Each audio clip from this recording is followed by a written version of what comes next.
The Halo franchise has a history of doing what I call content dumping.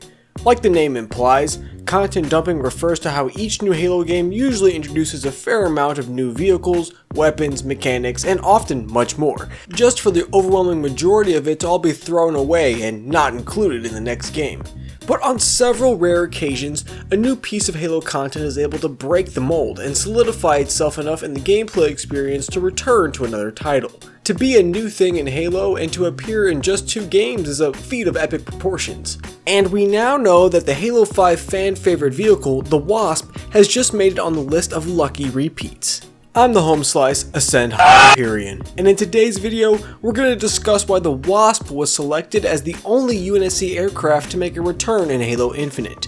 We'll break down how the Wasp represents an evolution of aircraft in Halo, and by the end of this video, you might just have a new appreciation for the buzzy little thing. Don't miss my viewer question at the end, and let's get this started.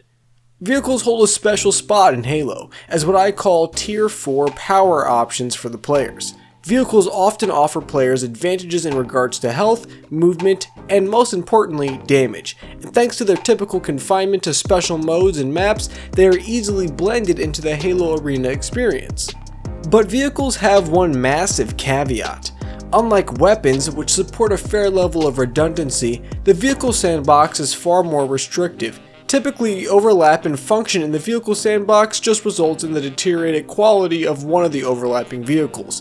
This was one of the major issues with the Gun Goose, which struggled to have a solid and unique role in the vehicle sandbox. And while land vehicles have their own challenges, the problem is no less complex when we talk about air vehicles. This is partly because every Halo game features the Banshee, which is a very strong jack-of-all-trades aircraft experience. It can go zoom, it can nearly hover in place, it can shoot fast, and it can insta-kill, and any seasoned Halo player knows the only thing more deadly than a Banshee bomb is a Banshee flip. What I'm saying is that any vehicle that wants to be unique in contrast to the Banshee has to be really special, because the Banshee damn near does it all. I think the best way to understand why the Wasp is returning is to understand why the Falcon and Hornet aren't returning. In the past, one of the ways Bungie tried to apply new functions to the skies was by allowing passenger transport, something the one-seater Banshee couldn't do. Halo 3 introduced the Hornet, which started out as Halo's first true VTOL-style aircraft, and attempted the passenger carrying mechanic by allowing up to 2 players to ride on the legs. Too bad for the Hornet, it was slow, jerky, and its passengers were literally cannon fodder for multi-kills, as being airborne put them out of range for reliably attacking enemies and forced one of the jankiest camera angles onto the passengers ever conceived. The main weapons of the Hornet left much to be desired as well, especially in contrast to the Banshee, its only direct comparison. So in 2010, Bungie took the passenger craft back to the drawing board again and ditched the Hornet in favor of the Falcon. Now players got to tuck their squishy bodies behind a helicopter-style passenger bay, and they even got to control some fairly beefy turrets. What's more, the Falcon saw significant improvement in both movement speed and fluidity. In basically every way, the Falcon was better than the Hornet, except in one key regard. It no longer featured dedicated objective movement, which was a massive selling point for the passenger vehicle class. So while Bungie succeeded at making the passenger aircraft more fight-ready, it was at the expense of the ability to move objectives fast and high. And right now you're probably wondering, well, wait, the Wasp supports neither passengers or objectives. So how is it any better? Well, I'm glad you asked. The design and success of the Wasp is the acknowledgement of one amazingly subtle truth. What made the Hornet bad and the Falcon better had nothing to do with the number of passengers it carried. It always had to do with how much damage the vehicle could dish out. The success of the Falcon among players has everything to do with the fact that the vehicle sandbox now supported 2 mostly unique aircraft that, if utilized correctly, could give the player a devastating amount of power. And in Halo, players love power. The only standing drawback to the Falcon was the fact that in order to achieve this power, you had to enlist 3 players to operate it. In some games, 3 players might not be a lot, but in Halo's BTB, 3 is almost half of the team, and the sudden offing of 3 players and a major vehicle could represent a massive change in momentum for the teams. So in Halo 5, 343 set out to correct the last issue associated with the UNSC air vehicle class, the commitment.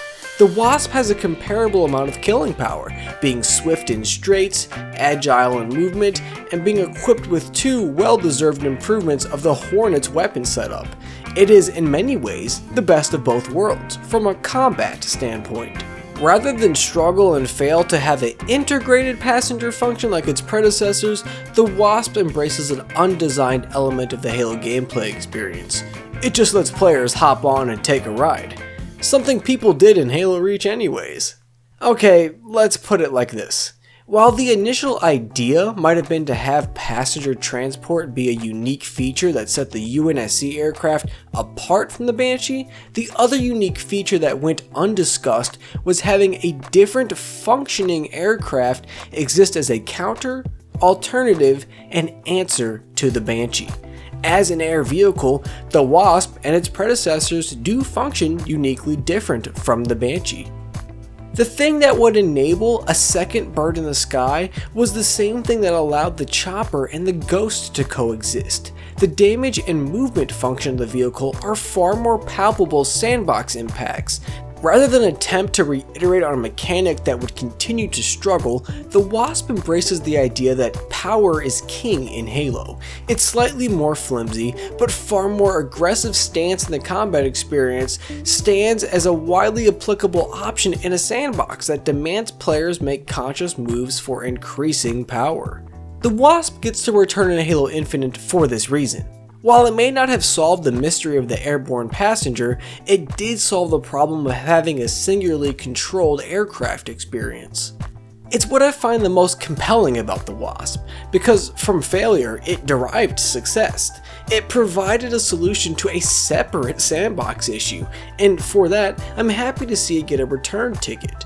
And don't worry, Falcon fans, remember the Wasp was added to Halo 5 as additional content. Who's to say the Falcon won't get a similar treatment in Halo Infinite farther down the line? So let's hit today's viewer question. Which vehicle do you think provides the more balanced aircraft experience? The Banshee or the Wasp? That's going to do it for this video. Thank you for watching as always. Like the video and subscribe to the channel for more fresh baked Halo content. Until next time, I'll catch y'all later.